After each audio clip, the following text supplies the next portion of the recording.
Oke guys, di belakang saya ini adalah atap.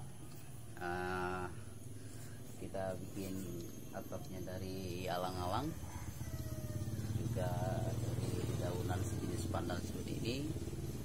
Sangat cocok sekali guys, keren untuk bikin pondok-pondok, untuk bikin tempat santai-santai, bisa menggunakan ini guys, dan ringan. Oke, dan lebih asri.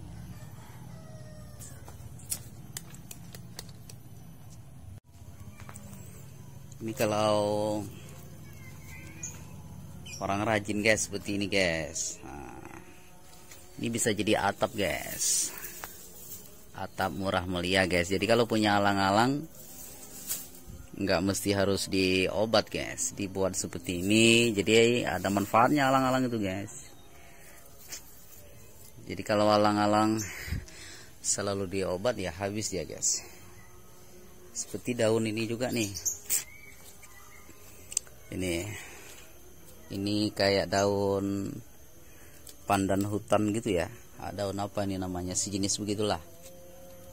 Dan ini bisa dibuat atap dan sangat ekonomis, dan ini nggak basah guys. Asli nggak basah nih guys. Tuh. Keren ini guys. Oh. Nih.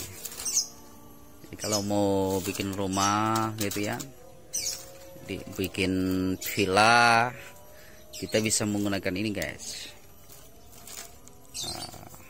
Jadi kalau mau bikin villa-villa begitu guys, kita menggunakan atap ini.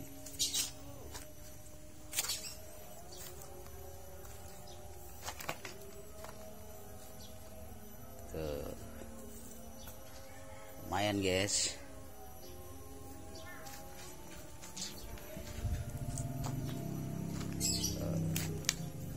Mantap juga ini guys. Mau bikin untuk kandang ayam boleh juga guys, kandang ayam petelur, atap kandang ayam petelur, atau atap ayam potong juga bisa guys, kita menggunakan ini guys.